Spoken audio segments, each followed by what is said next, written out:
86년의 충성, 불타는 베개와 사탄의 장자, 서머나의 폴리캅. 여러분 안녕하십니까? 성령의 역사 마스터 클래스 세 번째 인물을 만나는 시간입니다. 지난 시간 우리는 안디옥의 이그나티우스가 로마의 원형 경기장에서 맹수의 먹이가 되어 하나님의 미랄로 승화되는 과정을 지켜보았습니다. 이그나티우스는 로마로 끌려가는 길에 서머나라는 도시에 들러 한 젊은 감독에게 자신의 영적 외투를 물려주었습니다. 내가 이제 아시아의 등불이다. 끝까지 교회를 지켜라. 그 젊은 감독이 바로 오늘 우리가 만날 주인공 사도 요한의 직계 제자이자 서머나 교회의 감독 폴리캅입니다. 시계바늘을 돌려 서기 155년경 지금의 튀르키예 이즈미르 지역인 고대 도시 서머나로 떠납니다. 당시 서머나는 아시아의 보석이라 불릴 만큼 아름답고 부유한 항구 도시였습니다. 하지만 영적으로는 사탄의 회당이라 불릴 만큼 우상 숭배와 황제 숭배가 극심한 곳이었습니다. 이 어두운 도시 한복판에서 86세의 노장 폴리캅은 흔들리지 않는 믿음으로 교회를 지키고 있었습니다. 어느 날 서머나 원형 경기장에서 끔찍한 일이 벌어졌습니다. 로마 총독이 기독교인들을 잡아들여 맹수형에 처한 것입니다. 게르마니쿠스라는 젊은 청년이 사자 앞에서도 당당하게 순교하자 이에 자극받은 군중들이 광기에 휩싸였습니다.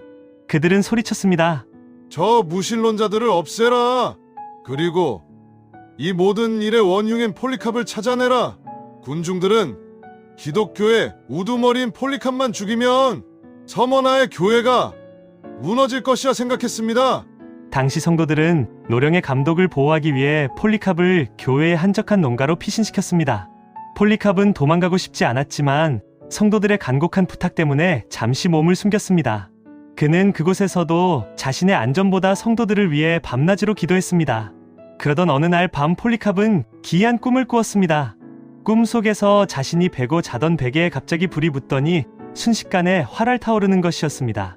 잠에서 깬 폴리캅은 제자들을 불러 모으고 조용히 말했습니다. 얘들아, 내가 곧 산 채로 불에 타 죽게 될 것이다. 이것은 두려움의 고백이 아니었습니다. 하나님이 정하신 순교의 잔을 기꺼이 마시겠다는 비장한 예언이었습니다. 로마 군인들은 이 잡듯이 폴리캅을 찾아다녔습니다. 하지만 찾을 수가 없었습니다. 그러자 그들은 아주 비열한 방법을 썼습니다. 폴리캅이 머물던 농가에 어린 하인 하나를 잡아들여 끔찍하게 고문한 것입니다. 어린 소녀는 고통을 이기지 못하고 주인이 숨어있는 곳을 실토하고 말았습니다. 마치 예수님이 가룟 유다의 배신으로 잡히셨듯이 폴리캅도 믿었던 사람의 입을 통해 발각되었습니다. 금요일 늦은 저녁 완전 무장한 로마 기병대가 횃불을 들고 폴리캅이 숨어있는 작은 오두막을 포위했습니다. 늙은 감독은 다락방에 있었습니다. 제자들이 뒷문으로 도망가자고 했지만 폴리캅은 고개를 저었습니다. 하나님의 뜻이 이루어질 것이다. 그는 천천히 계단을 내려와 살기등등한 군인들 앞에 섰습니다. 그런데 여러분, 여기서 정말 놀라운 장면이 펼쳐집니다. 칼을 빼들고 들이닥친 군인들은 당황했습니다. 그들 앞에 있는 사람은 흉악범이 아니라 얼굴이 천사처럼 빛나는 인자한 할아버지였기 때문입니다. 폴리캅은 겁을 먹기는커녕 오히려 군인들에게 부드럽게 말했습니다. 먼 길 오느라 수고했소. 배가 고플 텐데 음식을 좀 드시오. 그는 하인들을 시켜 군인들에게 따뜻한 저녁 식탁을 차려주었습니다. 자기를 죽이러 온 원수들에게 밥을 먹이는 이 모습, 이것이 바로 원수를 사랑하라는 예수님의 가르침을 몸소 실천한 것이 아니고 무엇이겠습니까? 군인들이 허겁지겁 밥을 먹는 동안 폴리캅은 한 가지 부탁을 했습니다. 내가 마지막으로 기도할 수 있게 1시간만 주시오. 군인들은 허락했습니다. 폴리캅은 그 자리에서 서서 기도하기 시작했습니다. 그런데 1시간이 지나도 기도가 끝나지 않았습니다. 2시간 동안 그는 서머나 교회의 성도들 이름을 일일이 부르며 중보했고 전 세계 교회를 위해 눈물로 기도했습니다. 그 자리에 있던 로마 군인들조차 그 거룩한 모습에 압도되어 숙연해졌습니다. 내가 왜 이런 거룩한 노인을 잡으러 왔을까 후회하는 군인들도 있었습니다. 기도가 끝나자 군인들은 폴리캅을 나귀에 태워 서머나 시내로 데려갔습니다. 도시 입구에 다다랐을 때 당시 서머나의 치안을 담당하던 헤롯이라는 관리가 마차를 타고 지나가다가 폴리캅을 발견했습니다. 헤롯은 폴리캅을 자신의 마차에 태우고는 회유하기 시작했습니다. 이보시오 노인장, 황제를 주님이라고 부르고 제물 좀 바치는 게 뭐가 그리 어렵소? 그냥 입으로만 하고 목숨을 건지시오. 왜 사서 고생을 하시오? 이것은 악마의 속삭임이었습니다. 딱 한 번만 고개를 숙이면 살려주겠다는 달콤한 유혹이었습니다. 하지만 폴리캅은 단호하게 거절했습니다. 나는 당신들이 시키는 대로 할 수 없소. 그러자 헤롯의 태도가 돌변했습니다. 이 고집불통 늙은이가 미쳤구나. 그는 달리는 마차에서 폴리캅을 발로 차서 밖으로 떨어뜨려 버렸습니다. 86세의 노인이 땅바닥에 내동댕이 쳐지면서 정강이뼈가 부러져 피가 흘렀습니다. 하지만 폴리캅은 아무 일 없다는 듯이 툭툭 털고 일어나 아픈 다리를 이끌고 경기장을 향해 묵묵히 걸어갔습니다. 그 뒷모습은 도살장으로 끌려가는 양이 아니라 골고다 언덕을 오르시는 예수님의 모습 그대로였습니다. 드디어 거대한 원형 경기장에 도착했습니다. 관중석은 이미 수만 명의 서머나 시민들로 가득 차 있었습니다. 폴리캅이 들어서자 경기장은 떠나갈 듯한 함성으로 진동했습니다. 저기 기독교의 우두머리가 온다, 죽여라. 귀가 멍멍할 정도의 소음이었습니다. 그런데 여러분, 그 순간 경기장에 들어서는 폴리캅의 귀에 신비한 음성이 들려왔습니다. 관중들의 야유 소리를 뚫고 들려온 하늘의 목소리였습니다. 폴리캅아, 강건하라. 그리고 대장부처럼 싸워라. 옆에 있던 성도들도 그 소리를 들었다고 증언합니다. 하늘이 열리고 하나님께서 사랑하는 종을 응원하고 계셨던 것입니다. 그 음성을 들은 폴리캅의 눈빛이 달라졌습니다. 그는 더 이상 약한 노인이 아니었습니다. 그는 하나님의 전신갑주를 입은 영적 장군이었습니다. 그는 절뚝거리는 다리로 총독의 심판대 앞까지 걸어갔습니다. 로마 총독 스타티우스 콰드라투스가 그를 내려다보며 물었습니다. 내가 폴리캅이냐? 네, 그렇습니다. 총독은 노인의 기품에 눌려 마지막으로 기회를 주려 했습니다. 내 나이를 생각하라, 맹세코. 그리스도를 욕해라, 그러면 내가 너를 풀어주겠다. 경기장에는 정적이 흘렀습니다. 수만 명의 시선이 노인의 입술에 집중되었습니다. 과연 죽음의 공포 앞에서 이 늙은 감독은 배교할 것인가? 바로 이때 기독교 역사상 가장 위대하고 감동적인 명대사가 터져 나옵니다. 폴리캅은 총독의 눈을 똑바로 쳐다보며 말했습니다. 86년 동안 나는 그분을 섬겨왔소. 그동안 그분은 나에게 단 한 번도 잘못한 적이 없고 나를 배신한 적도 없소. 그런데 내가 어떻게 나를 구원하신 나의 왕을 저주할 수 있겠소. 이 말은 총독의 가슴을 찔렀고 관중들을 침묵시켰습니다. 86년의 세월, 평생을 동행한 예수님과의 의리, 그것은 죽음보다 강했습니다. 총독은 당황했습니다. 독이 오른 총독은 소리쳤습니다. 내게는 맹수들이 있다. 내가 마음을 바꾸지 않으면 짐승의 밥이 되게 하겠다. 폴리캅은 웃으며 대답했습니다. 어서 맹수들을 부르시오. 우리는 악한 것으로 변할 수 없소. 총독은 다시 협박했습니다. 맹수가 두렵지 않다면 불로 태워 죽이겠다.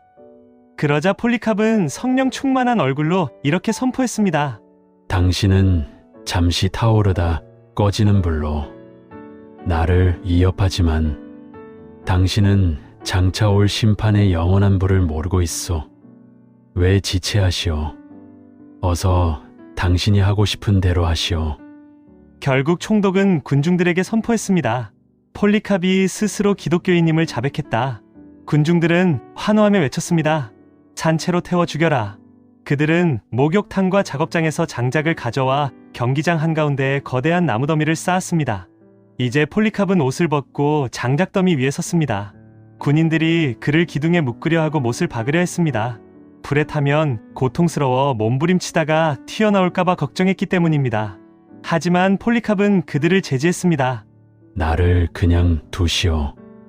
나에게 불을 견딜 힘을 주시는 하나님께서 내가 움직이지 않고 불 속에 머물게 해주실 것이오. 못은 필요 없소. 그는 자발적으로 장작더미 위에 섰습니다. 그리고 하늘을 우러러보며 마지막 기도를 시작했습니다. 오 전능하신 하나님, 사랑하는 아들 예수 그리스도의 아버지시여, 오늘 이 시간 나를 순교자의 반열에 드게 하시고 그리스도의 잔에 참여하게 하시니 감사합니다. 나를 받아주옵소서. 그의 기도가 아멘으로 끝나자마자 병사들이 장작에 불을 붙였습니다. 거대한 불길이 확 타올랐습니다. 붉은 화염이 86세의 노인을 집어삼켰습니다. 그런데 여러분, 불길 속에서 믿을 수 없는 기적이 일어났습니다. 타오르는 불길이 마치 바람을 쐰 돛처럼 둥글게 부풀어 오르더니 폴리캅의 몸을 감싸는 것이 아니겠습니까? 불꽃은 그를 태우지 않고 마치 귀한 보석을 감싸는 황금 벽처럼 그를 보호했습니다. 불 속에 있는 폴리캅의 몸은 타는 살 냄새가 아니라 마치 빵이 구워지는 냄새 혹은 귀한 유향의 향기가 났다고 목격자들은 전합니다. 이 기이한 광경에 당황한 것은 로마 군인들이었습니다. 태워 죽이려 했는데 타지 않자 총독은 사형 집행인에게 명령했습니다. 칼로 찔러라. 집행인이 불 속으로 다가가 칼로 폴리캅의 가슴을 찔렀습니다. 그러자 상처에서 피가 솟구쳐 나왔는데 그 피가 얼마나 많이 나왔는지 타오르던 장작불을 다 꺼버릴 정도였습니다. 그렇게 86년의 충성스러운 종 서모나의 별 폴리캅은 하나님 품에 안겼습니다. 폴리캅의 육신은 죽었지만 영적인 전쟁은 그의 숨이 끊어진 후에도 계속되었습니다. 마귀는 폴리캅이 죽은 뒤에도 그의 시신을 이용해 교회를 공격하려 했기 때문입니다. 폴리캅이 순교하자마자 성도들이 시신을 수습하려고 달아갔습니다. 그런데 그때 유대인들이 로마 총독을 부추겼습니다. 총독 각하, 저 시신을 기독교인들에게 주면 안 됩니다. 저들은 예수를 버리고 이제부터 폴리캅을 신으로 숭배할 것입니다. 이것은 아주 교활한 모함이었습니다. 로마 총독은 그 말을 듣고 시신을 내두지 않았습니다. 대신 백부장을 시켜 남은 시신을 다시 불태워버리게 했습니다. 성도들은 존경하는 스승의 몸이 한 줌의 재로 변해가는 것을 보며 눈물을 흘렸습니다. 하지만 불길이 사그라들고 로마 군인들이 떠나자 성도들은 잿더미 속으로 뛰어들었습니다. 그들은 아직 식지 않은 재를 해치고 타다 남은 폴리캅의 뼈들을 하나하나 주워 담았습니다. 당시 서머나 교회가 보낸 편지에는 이 장면이 이렇게 기록되어 있습니다. 우리는 그의 뼈를 주워 모았습니다. 그것은 값이 싼 보석보다 더 소중하고 정금보다 더 귀한 것이었습니다. 우리는 그 뼈를 거룩한 곳에 안치했습니다. 여러분, 여기서 우리는 서머나 교회 성도들의 위대한 신앙 고백을 듣게 됩니다. 성도들은 이렇게 선포했습니다. 우리는 하나님의 아들이신 예수 그리스도만을 예배합니다. 순교자들은 주님을 사랑했던 제자들이자 본보기로서 사랑할 뿐입니다. 그 누구도 우리에게서 그리스도를 향한 사랑을 빼앗을 수 없으며 우리는 그리스도 외에 다른 어떤 존재도 숭배하지 않습니다. 그들은 사람을 우상화하지 않았습니다. 폴리캅이 위대한 것이 아니라 폴리캅을 붙으셨던 예수님이 위대함을 알았기 때문입니다. 폴리캅의 순교 이후 서머나에서는 더 이상 기독교인들을 함부로 대하지 못했습니다. 그의 죽음이 방패가 되어 남은 성도들을 지켜준 것입니다. 그리고 그의 제자였던 이레니우스는 훗날 갈리아 지방의 리옹으로 건너가 위대한 신학자가 되었고 스승에게 배운 요한의 신앙을 유럽 전역에 전파했습니다. 사도 요한에서 폴리캅으로, 폴리캅에서 이레니우스로 이어지는 이 영적 계보는 초대교회가 이단과 박해 속에서도 무너지지 않게 한 든든한 척추가 되었습니다. 우리는 폴리캅을 단순히 순교자로만 기억하지만 사실 그는 당대 최고의 진리 수호자였습니다. 그가 살았던 이 세기는 로마의 칼날보다 더 무서운 적이 교회를 위협하던 시기였습니다. 바로 영지주의와 마르키온 같은 이단들이었습니다. 어느 날 폴리캅이 로마를 방문했을 때의 일입니다. 당시 로마에는 마르키온이라는 아주 강력한 이단 교주가 활동하고 있었습니다. 길거리에서 우연히 폴리캅과 마르키온이 마주쳤습니다. 마르키온이 거만하게 물었습니다. 서머나의 감독이여, 나를 알아보시겠소? 폴리캅은 그 늙은 눈을 부릅뜨고 마르키온을 쏘아보며 우레와 같이 소리쳤습니다. 암 알아보고 말고 너는 사탄의 맏아들이 아니냐? 이 한마디는 당시 로마 교회를 뒤흔들었습니다. 폴리캅은 사람의 눈치를 보지 않았습니다. 오직 사도 요한에게 배운 진리만을 고집했습니다. 그는 성도들에게 이렇게 가르쳤습니다. 형제들이여, 십자가 없는 영광을 구하는 자들을 멀리하십시오. 말씀에서 벗어난 자는 그가 천사라 할지라도 적그리스도입니다. 폴리캅이 순교한 뒤 서머나 교회 성도들은 그의 죽음을 기록하여 전 세계 교회에 편지로 보냈습니다. 이것이 바로 폴리캅의 순교기라는 문서입니다. 이 문서에는 아주 중요한 메시지가 담겨 있습니다. 우리는 자진해서 나아가 순교하는 자들을 칭찬하지 않습니다. 복음은 그렇게 가르치지 않습니다. 폴리캅 감독님은 체포될 때까지 기다리셨습니다. 이는 주님이 내어주시는 잔을 마시기 위함이지 자신의 혈기로 죽음을 선택한 것이 아니었습니다. 이것은 당시 교회에 만연했던 잘못된 순교 열풍을 잠재우고 진정한 순교가 무엇인지를 정립해준 중요한 기준이 되었습니다.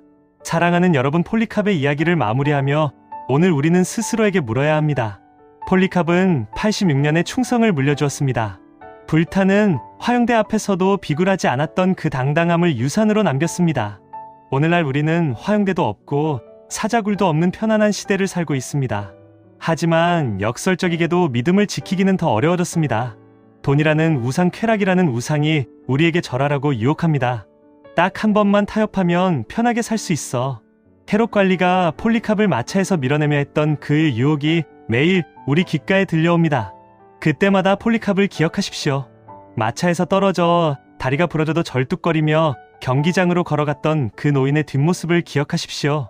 타협하고 편하게 사느니 고통스럽더라도 진리의 길을 걷겠다는 그 결단이 오늘 우리에게 필요합니다. 폴리캅은 죽어서 한 줌의 재가 되었지만 그의 믿음은 금보다 더 빛나고 있습니다.